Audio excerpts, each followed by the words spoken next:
Hey, what's up, everybody? Welcome back to the Club Junkie podcast. Hopefully, you guys are having a good week. Excuse me. We're getting kind of close to the end. It's already Thursday morning or Thursday afternoon, whenever you're listening to this. So, getting there, and I just literally got back last night from a product launch event, and this is going to come out a little late, so I apologize. I got home at like about 12:40 last night, so I didn't really have time to sit down and do a podcast right then. So up in the morning, and here we are. So we'll see how it goes. This, still a little groggy. Just set the alarm and figured I got to get up and knock this out. So before we get going today, just want to let you know this episode brought to you by Titleist Pro V1 and Pro V1X, and it's Pro V1, Pro V1X for the holiday, and the golf season may be winding down in many places, but the holiday gift-giving season is starting to heat up. So whether the golfers on your list are still playing or just packing up for next season, Titleist golf balls make the perfect gift. Any golfer would be thrilled to unwrap a dozen Pro V1, Pro V1X, Pro V1 Left Dash, or AVX golf balls, because these aren't just any golf balls. Golfers know they're the very best, most trusted in the world, and they deliver the performance they need to shoot their lowest scores. It's what makes them the number one ball in golf, the number one gift in golf as well. Make the holidays even happier this season. Learn more about gifting Titleist Pro V1, Pro V1X, Pro V1 Left Dash, and AVX golf balls, and all things Titleist at Titleist.com. So there always is a gift. Titleist gift. Golf ball gift is always a solid choice if you don't have any other options or any other ideas from your picky golfer. I know I don't put golf stuff on my golf list, as I probably told you last week or the week before, but like I said, it is a good golf gift there. So it's one of these days where I got back from a product launch down in Arizona. It was pretty awesome. I can say it was. I don't know if I can. I'm not going to talk about it because I can't talk about anything. So, which is a total bummer for you guys. But I got to hit some stuff. I got fit for a club. Saw some really good numbers. It was just a lot of fun. Saw some cool stuff. There was some cool presentations, some special guests. So there was a lot of just really cool stuff. And product launch events are pretty awesome. I mean, I know there's only a select few. I mean, if you think about who was there, I mean, we had 12 people. I mean, it was probably like 12 media people. I mean, it was pretty small, and I know that it's one of those things where I always say that. I always say it's one of those things which I need to stop. But the media events are really cool, and they're really exciting, and you get to see. The biggest thing is I think with media events that the public doesn't get to see, and I was talking to one of the people there about it, and I was like, if the media was able to, or the public was able to see the passion that these engineers and product development and R&D people and even the marketing people, if you saw like the passion they had for making golf equipment, it's so crazy. I mean, there's so many. I guess you get wrapped up in a lot of comments where people make where like, oh, they just either jack the lofts or the CT on the faces is limited, so nothing can be done. The drivers can't get any better, and those comments about how anything new isn't necessarily better than the product before it. And for some players, that may be true. I mean, they may find something that just works so well that even getting fit into something new isn't any better, or maybe it's only longer by a yard or whatever. And then that's understandable. That happens. I mean, golf equipment. Every company makes really good golf equipment because they make good golf equipment, and their design philosophy and what they put into it is all slightly different as well.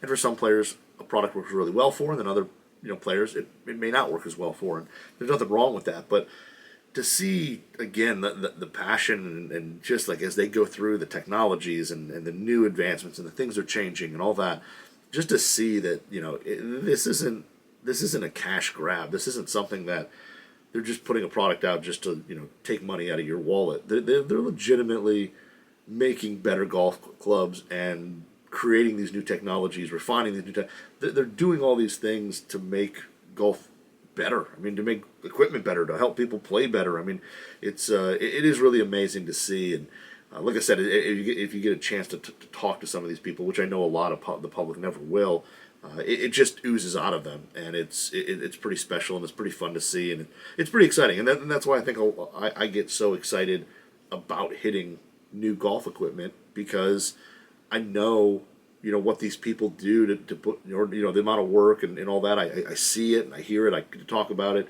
and I see all that, and I think that gets me excited as well, because they're excited. It's like, hey, look what we've spent the past year, 2 years, 3, or whatever, however many years, or whatever. Look at what this technology has brought us. Look at what we can do now. Look at what changes. And yeah, you may not take a new driver and hit it 50 yards farther or 20 yards farther. I mean, that's not. If it's something where you've been fit, all that, that's not something that you should really, expect. But, to see, miss hits go a little farther, and dispersion is better, and, even some more distance, whatever. Those things are all pretty cool, and it's exciting to see. And I always have a lot of fun, talking to, people from OEMs and people from companies, because, like I said, it's just exciting, and a little bit of that excitement rubs off on you, and make you want to go play golf, and makes you want to get on a podcast and talk about it, because it is really that exciting. So, saw some really cool stuff. We'll be seeing, unfortunately, not right now. I can't show anything. I didn't even get to bring anything home, so it was kind of a bummer there. We, like I said, did a little fitting, and once we got fit, that was it. There's no taking home. There was a few pieces. We had some clubs there, and we played some golf yesterday, on Wednesday, and there was some of the equipment like there, and there was something there, but unfortunately the driver I got fit into, they didn't have that head, so it wasn't even, they had the shaft and head, but didn't even have that head there, so unfortunately I couldn't take one even out. But a few people had pieces, that they took out on the course and stuff, but there was a guy there at the end, right at 18, collecting everything. So as soon as you pulled off the 18th green, there was somebody there collecting all the clubs. Like, nope, these aren't going out. You're not taking them home yet. Nothing. So which was pretty funny, but it was a good time. It was really cool, and like I said, I'll get to talk about more of that probably next month, and going forward a little further beyond that. But it was fun. It was a good time, and yeah, I took off. I basically flew in Monday, and then Wednesday night I left. I didn't want to. I wanted to leave Thursday, so I could have time to do stuff on Wednesday and stuff there. But unfortunately, it was basically the flights out on Thursday or today were all like garbage. It was like there were flights that left at 7 a.m., but they had like 4-hour layovers in like Atlanta. And as much as I think Atlanta's a great place, I don't want to spend 4 hours there in the middle of the day. So I chose to book it home last night, and I'm glad I did. It was I got home last night. It was late, but I'm home. I can see my family, and that's always exciting. So yeah, but I was I do have to say it was but it was a good week. I'm excited now. I got to do the old catch up on a bunch of emails and all that. But I did get to take out a new club and play with it over that yesterday, and it was fun. The club I got to take out, or I did take out, I guess I didn't get to, I mean I took it out, was the new Mizuno Pro Fli-Hi. Wow, this thing is still dirty. So the Mizuno Pro Fli-Hi is kind of the latest of the Fli-Hi edition utilities that Mizuno's come out with. It's a very cool looking club in terms of being all black, very minimal in terms of the graphics and all that. It's a basically a polished black and a light gray face, and it's a pretty good looking club.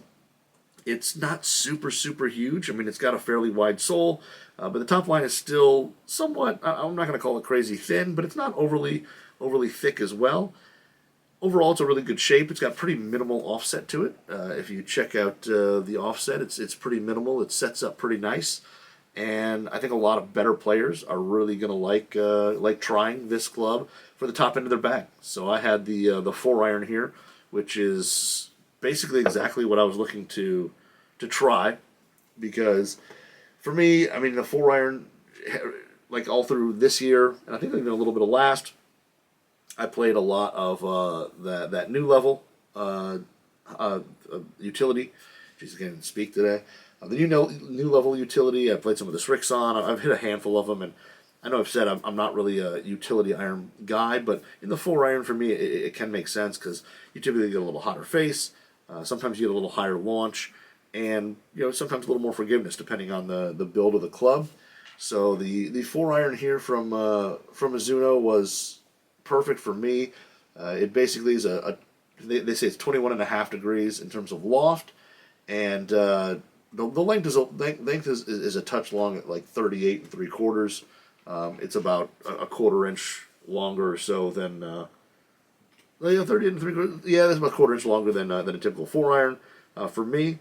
But and it came with a hazardous black smoke RDX, which in 90 grams, which is a good weight. I think being that as a stock offering, I think that's a nice shaft that people are really going to like because it is a heavier heavier option that's there. So I mean, if it's something that you can get that somewhat stock, that'd be pretty awesome. But yeah, this thing here, like I said, profile looks really good. I think making it all black, it's a little more sleek.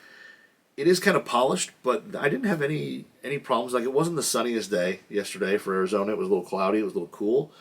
For us, Metro Detroit people, it was totally fine. I was out there in a light kind of jacket over my polo, and that was it. And I was at the very end of the round debating whether to take that off because it was starting to warm up a little bit. But yes, the Arizona people who were working at the course and things like that were all wearing like down jackets and sweaters and everything, and you could definitely tell who the people from the north were and who the people from Arizona were because we were wearing totally different outfits. But the Mizuno Pro Fli-Hi is a really good looking club. I mean, when it first came in the office, I thought it looked really great. The Mizuno kind of Roadrunner logo, all black. The only thing on the back basically is just in kind of a silverish white is just Mizuno Pro. I mean, that's all that's there. It kind of looks like a chunky muscle bag blade, but overall, like I said, I really like the look of it. I think it looks really solid. It's got some cool. I mean, it's definitely got some technology in it. They put basically a stainless steel face on it that is the same steel they use in their fairway woods. It's got I think about 21 grams of tungsten low in the sole to kind of help get that ball up in the air and add some stability. And then they've also added went through and kind of made sure the acoustics are correct. And like I said, all those things seem to be great. So I had it on the course, but out on the course, it actually is a pretty good utility. I mean, it flew definitely a little flatter than I thought it was going to be. Or that I thought it would. I thought it was going to kind of fly a little higher, but it's a little more penetrating flight than I thought. I would kind of categorize it as a true mid-flight for a utility. It's definitely not as high as something like the new level for me, which was probably one of the higher ones. But it's not as low as say the U500 from Titleist. So it's kind of right in the middle there.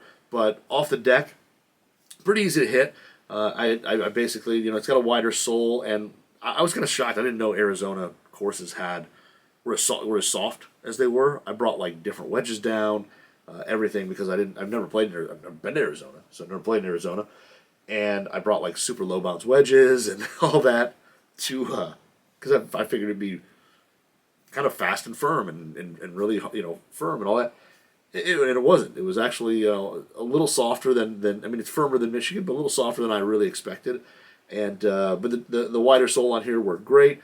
Even if you kind of hit down on the ball, took a little divot. That sole would kind of get in, get out of the turf real easily. And if you're a picker, I think it sweeps through really really easily. I had a shot kind of out of the sandy-ish, desert-ish area that I just picking clean. The sole just kind of glided right over and out. So. Turf interaction on it is really good. I mean, in a super soft condition, I think still that wider sole is going to play well. It doesn't have I wouldn't say it has like a ton of bounce per se, but the back end the sole does come down a little bit more. So you will be able to kind of, I think, get this thing through the turf fairly easily, even in really soft conditions. We will find out later, unfortunately, because. I don't know how long this warm weather in Michigan's going to stay, but I don't know if I can go out and golfed today with it, which it seems like it's a fairly decent day here today so far. But anyway, the club is, like I said, kind of more mid-launch, a little more penetrating. It's something where I think a lot of better players are going to be able to work the ball a little more, just because it is a flatter trajectory. I think better players who can, work it high, work it low, are going to have no problem doing that. It's definitely like I said, for me it was more mid-launch. I think I've come to the conclusion that just in hybrids and utilities, the RDX Smoke Black is just not the club for me in that scenario. I think here, I definitely want to pull this shaft and put in something that maybe flies a little higher, and maybe is just the weight's perfectly fine. I think I just want something just maybe that flies just a touch higher for this iron. But the ball speed's really good. I mean, you can, when you hit it flush, you can definitely feel the ball like kind of compress off the face and just go. And it feels like it really kind of like jumps off the face, and it's hot. When you mishit it, you definitely don't. It's got a little firmer feel, but the ball still goes pretty well. I hit one, which is my typical kind of like over the top, down on it, steep, caught it high on the toe, and went. And of course, I came up short of the green, but I actually knocked it down there further than I thought. And I was kind of surprised that I had such a short wedge shot in. I think I was like 204 away or something like that, and I hit this thing, and like I said, just a terrible shot. And I was kind of shocked how close I got. Like, I had a really short wedge in, just kind of a little like pitch shot into the green, and I expected to be a little farther back from that. So the ball speed on those mishits is really good. It definitely, like I said, the feel is definitely a lot firmer on those mishits. When you hit it in the center, like I said, it's definitely soft. You definitely can feel the ball kind of compress and jump off the face, and and the sound is actually pretty good. It's got a little bit of a muted kind of, I'll say, kind of knock to it when you miss it. When you hit it flush, it's pretty soft, and it's pretty kind of got that heavy thud when you hit it solid. It's a little more audible than I think I thought it would be, just slightly, but not in a bad way. I'm not going to say I hit it and was like, ugh, what's this? It's just slightly louder than I thought or expected, but overall I think the sound is pretty darn good, and I think most good players are going to like the way it sounds and feels. Like I said, distance is pretty darn long. When you hit it flush, it definitely goes. Off the tee, you can really kind of get a few extra yards out of it, it seems, because also for me, I was able to hit that a little higher off the tee, which was nice. So off the tee, I was able to kind of get that thing really going. For me, I think if I took it down a 1/4 inch, put a little higher launching shaft in it, I think it'd be a great, just over 200-yard club for me. It would probably be that 205-ish type club that I could choke down and probably hit it 200. So it would probably that way fit in my bag really well. At the full length, it is definitely long. I think off the tee, I could probably hit, get it to almost 210-ish. But that was like one shot. But overall, the workability of it is pretty good. I think it's definitely more forgiving than you think. I think players like me who kind of do spray it a little bit, I was kind of surprised at how straight it went. I mean, you could still hit a draw, you could still hit a fade, things like that, but it wasn't as demanding as I think the Mizuno Pro name kind of implies. It really was something that went pretty straight. Even on mishits, it went pretty straight. Like I said, that one ball where I came just down over the top on it, hit it high off the toe, went pretty much dead straight. I think it was basically a little right at target, but it went dead straight. And even shots that you flush, there just isn't a ton of curvature to it. So it would be interesting to see a player who does really work the ball, really wants to hit a fades and draws and things like that, how workable it is. It may be a little tougher to do, and for the player like me who needs something to go pretty straight, I think this thing was a little more forgiving than I expected, which is nice. I mean, like I said, for me, I'll take that, especially high in the bag and like a 4-iron. Anytime you can get a little more stability and get a little more confidence that you're going to hit that ball straight or straighter is a good thing in my bag. So overall, like I said, really much more forgiving than I expected, and definitely something that I think a little higher handicap player, even though it has the Mizuno Pro name on it, I think you're going to be able to play this pretty easily and have some good success with it. Like I said, trajectory wise, it's one of those things. The better player is going to be able to work it up and down for sure. Definitely down if it's something where you want to hit hit that low stinger or whatever. You're definitely going to be able to do that with this thing. But overall, really good performing. Like I said, I was kind of impressed with the distance on it. I was impressed with how kind of forgiving and stable it was. even on miss hits, and the feel and sound is really good, especially when you flush it. You're definitely going to be able, like I said, feel that ball compress and kind of jump off the face, and it's overall it's a really good utility. So like I said, overall I don't think shaft wise this is definitely I just don't think this shaft works for me in a utility. I've hit it in this utility and a hybrid and a couple others, and it just hasn't been the thing that's worked great for me. But like I said, that doesn't mean that if you're probably a higher swing speed player than me, or you just got a slightly different swing characteristics, this will probably work great. But like I said, just for me personally, I haven't found a ton of success. So I'll probably reshaft this bad boy up and take it out again and try it, because I definitely want to see if I can get, just like I said, a little higher launch out of it, and a little more consistent higher launch out of it would be great. So we'll see how that goes. And but overall, like I said, Mizuno Pro Mizuno Pro Fli-Hi was really solid. I was really impressed with it. So I'm liking it. I'll hope I can take it out a little more and see. And that is the Mizuno Pro Fli-Hi. So if you want to check out more, go to MizunoGolf.com. They've got all the specs, everything there with this Fli-Hi. But like I said, overall, something really worth checking out if you're looking to add a little something to the top of the bag. So before I get into the next couple items I have, which unfortunately aren't new, but kind of updates to stuff I've reviewed in the past, I just want to let you know about another phenomenal holiday deal, because you still have time to get one of these. But if you have yourself another golfer on your list looking for a launch monitor of your own, a personal launch monitor, the Rapsodo MLM has been consistently talked about in our forums as a really accurate, super portable, really easy to use launch monitor with a ton of features. I know their software has been kind of updated lately. They've added a ton of stuff, and it's just a cool practice tool and kind of tune-up tool that you can use for your game. But most golfers don't practice effectively because they don't have access to meaningful data and quality feedback. The Rapsodo mobile launch monitor helps solve that problem by providing immediate feedback on every shot in the form of flight data, video playback, and even a shot tracer. It has been rated the most accurate personal launch monitor in the market, and is within 2% accuracy of units costing over $20,000. The Rapsodo is offering Golf WRX listeners a special deal, so you'll get $100 off between now and December 31st, plus a free 30-day premium subscription trial when using the code WRX at checkout.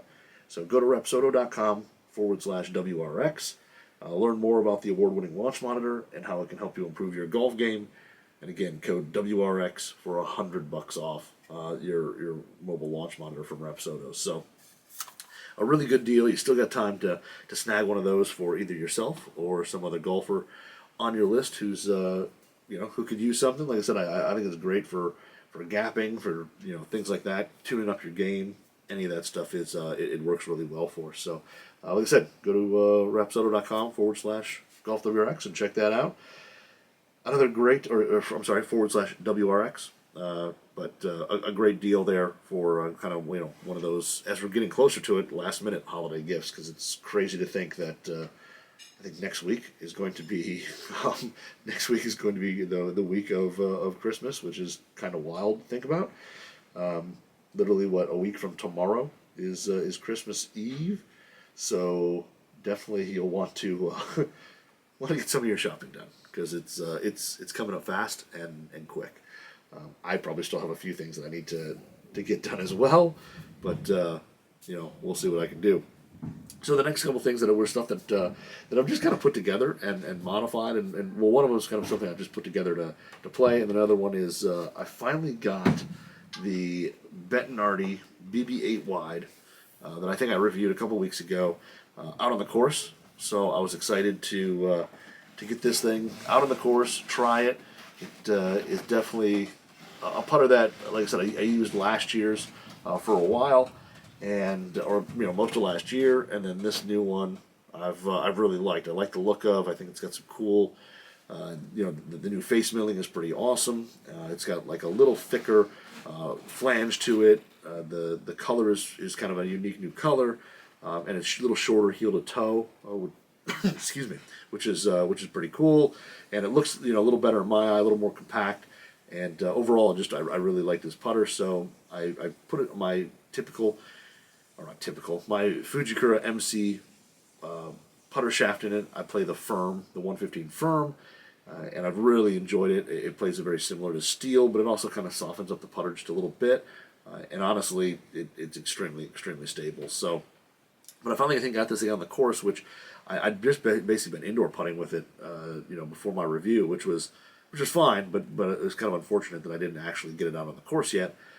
So I took it out, played with it on all yesterday morning, and I do have to say that I'm pretty impressed. I really like the new model compared to last year's. I think it's a big improvement. I think anybody who hit last year's and really liked it like I did, you kind of wished for maybe a slightly softer sound, a little softer feel, and you definitely got that out of this. So basically, like I said in my other review, the previous model had just like, if you hit it just in even in center, it had almost a little ting to it at impact. This pretty much removes all that, unless you absolutely. I hit one totally off the heel. I mean, it was probably close to the honeycomb in the heel.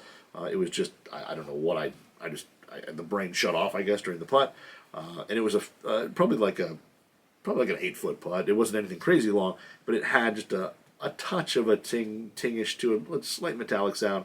If you go crazy off center, but anything close to center, much more solid sounding, much more solid feeling, and it definitely has more of a just a true click to it as the ball leaves the face.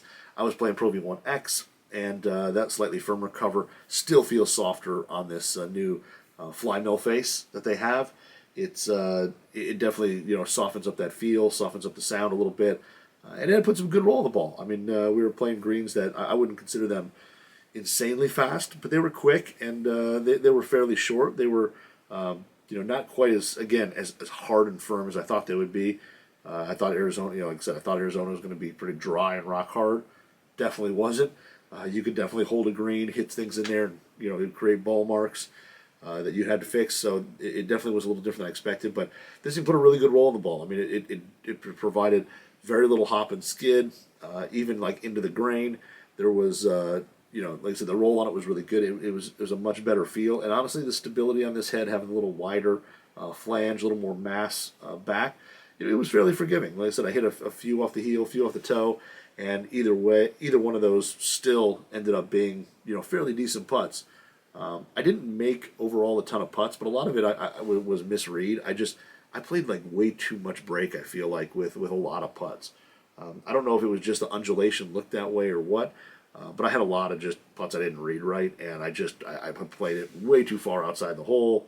Or on the opposite side, I would have a couple where I didn't play enough break or didn't see it. And I think playing in those hilly conditions where you also not only have to play what you see on the green, but the slope of coming off one of the mountain or hills, it definitely it's a little different putting that I'm just not used to, and I didn't read them well. But I hit good putts. I hit solid putts. I had some that went just by the hole and were close. I just didn't make anything. But I don't think it was just because like terrible putting. I think it was just getting used to a different style of putting and a different style of reading the greens. But overall, like I said, the performance of the putter really good. Like I said, I was impressed with how putts still stayed on line. Lag putts, distance control was really easy.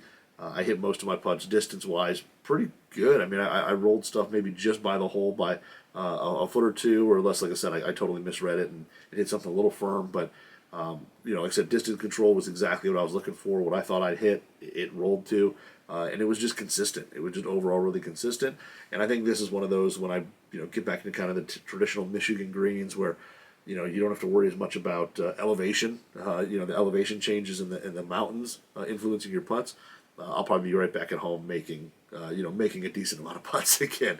But it was fun. Like I said, the Arizona stuff was pretty cool, and looking at putts that you thought were going to break a lot, and then you look at it and you say, oh, it only broke a little bit, and then you look at the guy I was playing with had played in Arizona before, and he said, oh yeah, well look at the influence of the hill here, and that kind of stuff was just stuff I just wasn't used to, and did influence or affect my putting. But like I said, overall, really like the putter. Zero glare to it, anything like that. The longer alignment aid, I felt like I was always hitting it lined up square to my target. and all that. But overall, like I said, I think the new BB-8W, the Bettinardi, is definitely better than last year's. I think they definitely improved it. They like I said, the one thing was that firm and kind of tingy feel, and they definitely got rid of that. It's definitely much more solid. I think even like with a standard Pro V1 or something like that, it would feel and sound even better. But that fly mill face definitely helps. Adjust that sound and feel, and like I said, it put a good roll in the ball. I didn't notice anything where nothing jumped on me. Even I had a ball that had a pretty rough bunker shot that I left a little short, and it was sitting kind of on the fringe. It was kind of like there wasn't a whole lot of space. It was only like a couple feet between the actual bunker lip and the green, and I hit one, and everything sloped away. So I just was trying to. I should have just got it on the green, and I was trying to kind of finesse it up there, and I left it a little short. It hung up in the rough, and I just had probably 4 inches of rough to putt through, so I just putted it. And even that, which some of those you'll get some that the ball's sitting up a little bit, you hit it high in the face. I mean, it'll jump. It came out of there with no problem, rolled right out. I mean, it was like I said, putter wise. I really like the performance. I think this is kind of showing that this will probably stay in my bag again. Again, the year is still very young, so it's not even here. Most of the new stuff that will be coming isn't even been announced or shown or whatever yet. So we'll see. But right now, I'm really liking this 8W. I think it's a really good putter, and I'm pretty excited to get it on some Michigan greens and see if I can make some putts like I did last year with the previous version and just get some better feel out of it. The only thing I need to do is I still hate Velcro covers, so the Velcro cover on it I don't love. So I'll have to replace it with something because it's just I just hate ripping it off, and somebody else is chipping while you're grabbing your clubs out of the cart. You got to wait, and then as soon as they hit it, then you can rip the cover off. It's just go magnetic. I mean, it's a premium putter. Just go magnetic.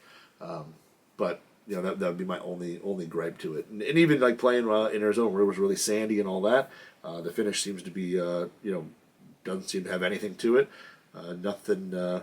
Because like I said, it was pretty sandy, but nothing here. The Mizuno Fli-Hi had a little, if you kind of zoom in on the sole, you can see there's a little bit of wear on there, but nothing crazy, nothing silver yet, nothing broke through kind of the black finish.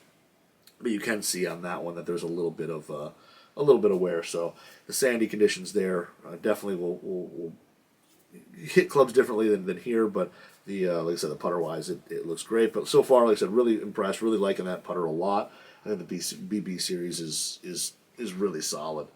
And then the other club that I kind of slapped together, just for this trip was I just kind of wanted to play something different. So the Cobra King MIM, or the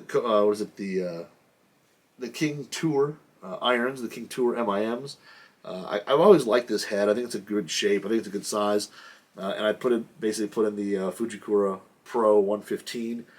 That I was going to put in my Strixon originally, but as you know, heads are stripped, and they were a little too light. So these actually went in, and I think there may be one club with a tip weight in it, and that's it. These things played out to be pretty much perfect, and but it's a really good looking club head. I think the shape is really good. It's slightly bigger than some other forged cavity backs that you can get out there, so it's got a little more. I feel like a little more forgiveness to it. And to be honest, they actually feel fantastic, and especially with these shafts, they feel really, really good. But this iron, I mean, like I said, I put these together just to kind of see how they would play, and honestly, I think it's a phenomenal combination. Off the turf, easy to elevate, easy to get in the air. You can kind of hit them high, and they land really soft. The feel on them is actually is really, really soft. I've always thought that this is a really soft forged iron. I've really enjoyed the feel and the sound of it. I mean, near the end of the round, I think the last couple holes, I literally hit 4 just absolute flush shots or iron shots in a row. One was off the tee for a little placement, absolutely flushed it, and I was just oh, it just feels so good. And then, like I said, I had 3 others. There was a par 3, and I hit one, just an absolute great shot. But when you hit these things flush, they feel just so good. And even miss hits, they're not bad. They're definitely a little firmer as you miss it a little bit. But when you absolutely flush it, it just feels phenomenal. The combination, with the Pro 115s, again, just adds a little bit of softness to it. these definitely are a little more a little more mid-high launch. And I think combined with these heads, that definitely they get up in the air pretty easily. This head, I think, kind of has that mid-high, or a little higher launch than some of the other CBs for me. And they definitely have a little bit of spin. So definitely when you hit the green, I mean, everything was just drop and stop. There was zero release on anything when you hit it well. But these things really play well. And honestly, it's easy to work the ball. I mean, if you want to hit a little cut, little fit, little draw, little knock it down, you want to hit it high. I mean, you can do everything with these irons. And like I said, the sound and feel is spectacular. The turf interaction really good. I mean, these things aren't insanely high bounce. They're not like wild like the Strixon V-Sole, but they definitely still have enough bounce. And especially in, like I said, what was slightly softer conditions than I expected, they performed really well. I mean, like I said, divots were pretty average. I mean, they were I wasn't taking big old sections of turf, but stuff that was probably 3 to 6 inches long was pretty much my norm in terms of what club I was hitting and what shot and all that. But the turf interaction was good. I mean, as soon as the club hit the turf, it was basically trying to get itself out, and it glided through pretty easily. And these they have an okay amount of bounce on them. I mean, the bottom of the sole, they seem to have a decent amount of bounce. But overall, like I said, the turf interaction is really good. Distance on them, I mean, they are a forged cavity. When you do miss it a little off the toe or the heel, you can definitely see some distance loss. Nothing crazy. I was kind of like misclubbing. I think I thought the elevation out there would be a bigger effect, and I was kind of coming up short a little bit on most of my shots. Even though I hit really well, I would never be beyond the pin. I'd always be either pin high or just a little bit short, which like I said, I think it was more I was counting on elevation to kind of help out there, and it just didn't help out as much as I thought, which is fine. Like I said, I've never played out there before, and a different course, all that, and now actually playing, I wish I would like to go back, because we played Dove Mountain, and it was pretty cool. So, but like I said, now knowing kind of the course a little bit, it would have been pretty cool to go back and play it and have a little course knowledge. But overall, like I said, I think these King Tours with the Fuji Pro 115s is a really good combo. Like I said, they're extremely soft. They launch pretty, they get up in the air pretty easily, but you can still hit shots low. You can hit shots right and left. You can pretty much do whatever you want, but overall the feel of them is really, really good. So I had a lot of fun playing these. I was glad I kind of put them together with something different, and it was fun giving these a shot, or not a shot. I mean, I've hit them before, but hitting these again, because it was fun to give these another whack, and something that I hadn't played in a little while, and I didn't love the stock shafts that were in them before, so it was fun to get out there and use them again. But yeah, they were a good time. So if you're looking for an iron that's extremely soft, feels good, but has a little bit of forgiveness, a little bigger blade on it, the King Tours are definitely right there. And like I said, the Fuji one, if you need help getting the ball up in the air a little bit, or you want to hit a little higher, that Pro 115 is a pretty good combo in there. I had fun playing it, so it was good there, and yeah, I played decent. I hit some really good shots. Like I said, I didn't make any putts, which was a bummer. Wedges, honestly, I hit my wedges pretty well. I chipped pretty well. My bunker game was actually struggled. I think I was just trying to hit. I was trying to hit it too close to the pin instead of just getting it on the green into a spot where I had like an uphill putt. I was just trying to get too fancy. I drove it decent. I hit a couple wary drives. One drive I literally I hit. I felt like it was a decent swing, and I just never found the ball. Like, the sky was kind of this hazy gray, and I lost it in the air, and I just never found the ball. And the guys I was playing with, they were still getting stuff out of the cart or whatever, so there's no blame that we missed it. It just I never found it, so that was a bummer. But I didn't lose too many balls, which is a good thing, because desert golf, I feel like you can lose a ton of golf balls really quickly, because once you hit it into those cactus and all that, you do not want to go in there and look for it. I went in kind of one time to look for one, and I kind of slowly got in there, and then I saw what looked like some of that jumping cactus stuff, and I was like, yeah, no, not going to mess with that. I'm not going to basically plucking that out of my arm before I got to sit on a flight home. So if a ball went in there, I kind of just accepted the fact that ball was pretty much gone. but it was good. Like I said, I hit some good shots, and I'm still. I do have to say, I'll come away with. I'm still on the lookout for a 3-wood this year. 3-wood is down there. I had that Humna TR21 big LB, the big titanium guy.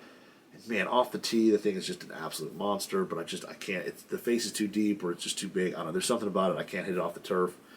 And Dove Mountain had a couple par fives and even a couple par fours that were pretty long. I mean, I haven't played too many par fours or a course with too many par fours where even after a decent drive, you still had like a buck 85 to almost 200 in. So it was definitely longer than I expected. And like I said, that LB is good off the tee. It's got a little more draw to it than I would like. I just can't hit it off the turf. So. But if you're looking for something that's a cannon off the tee and all that, it's a good club there. It's just, I think, for my game, not exactly what I need, but whatever. So 3-wood still in the still in the search. We'll see what new stuff comes out that I could slap in the bag there. Hopefully there'll be something that stays in the bag for a long time for me. But we'll have to wait and see to see what comes out and what I can get on the course. But that's all I've got this week. Thankfully, like I said, I got here this morning to do the show.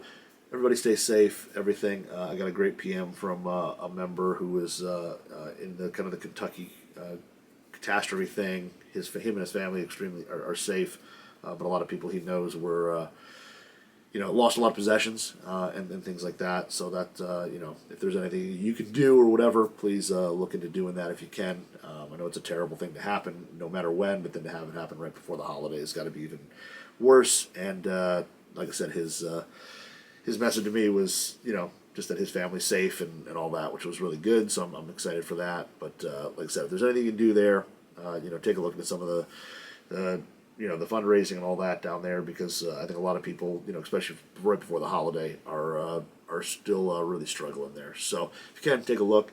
But other than that, if you want to follow me on Instagram at Club Junkie Pod, probably the best way to get to me if you got any questions, anything like that. I might try to do a Q&A today if I can. We'll see if I have any, what kind of time I have after, getting emails done and all that I've missed for the week. But I'll try to get that done. And like I said, hopefully everybody stay safe, have a good week, get out and play some golf if you can, and we'll chat it up next week. We'll see you.